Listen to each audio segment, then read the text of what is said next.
Do you want more success, more growth, more results? Then it's time for the Boundless Success Accelerator from the Modern Observer Group. This isn't your average coaching program. It's where top performers come to dominate. Weekly group sessions, on-demand coaching, a community that's got your back, and a power-packed library of tools to supercharge your business and career. No more excuses, no more waiting. Get in, level up, and start building the life you've been dreaming about. Visit us at modernobserver.com/boundlesssuccess to join today. Let's get you to the next level.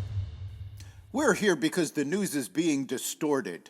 We're here because people are being inundated with misinformation on social media. We're here because people are being judged guilty until proven innocent. We are fighting back with facts. This is not a safe zone, so buckle up, Buttercup. This is the raw, naked truth.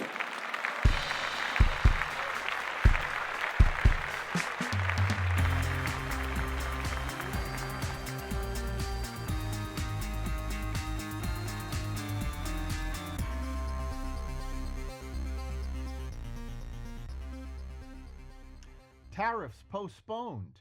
The U.S. creates a sovereign wealth fund, temporary protected status revoked for Venezuelans, and more.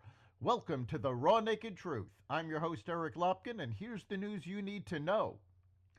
Mexico and Canada cut deals with the Trump administration yesterday to postpone potential tariffs for 30 days. Mexican President Claudia Sheinbaum promised to deploy 10,000 Mexican troops to the border to stop the flow of illegal immigrants and drugs. In return, Trump agreed to pause his 25% tariff on goods coming from south of the border. Soon after, he struck a similar deal with Justin Trudeau, who said he'd appoint a fentanyl czar and promised to send 10,000 Canadian troops to the northern border. Canadians took to social media blasting Trudeau for stonewalling Trump instead of working with him to do the right thing. Tariffs will still be levied against Chinese goods starting today, but Trump says he plans to talk with President Xi Jinping as soon as this week. Meanwhile, China struck back against the U.S. tariffs with levies on certain American goods, an antitrust probe into Google, and restrictions on Chinese exports of key minerals. The moves escalated a new trade war between the world's two largest economies. Just after American tariffs of 10% on China went into effect early Tuesday morning, Beijing said it would retaliate. Its measures will go into effect on February 10th. President Trump said the tariffs on China were just an opening salvo.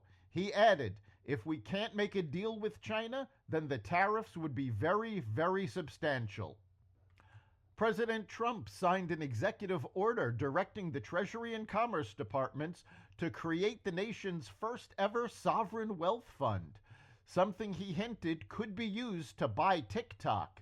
These government investment vehicles are more typical in countries with budget surpluses, unlike the U.S., which tends to have a deficit. And the order didn't specify where the fund would get money from, although Trump has previously said it could be from tariffs and other intelligent things. Trump's Homeland Security Secretary Kristi Noem has announced that on Wednesday she will end temporary protected status for roughly 350,000 Venezuelans, about half of the 600,000 who have temporary protection today.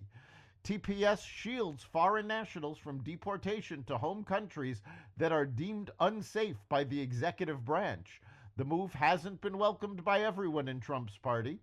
On Friday, Florida Congressman Carlos Jimenez urged the administration to find a solution for TPS holders from Venezuela who he called law-abiding migrants seeking freedom.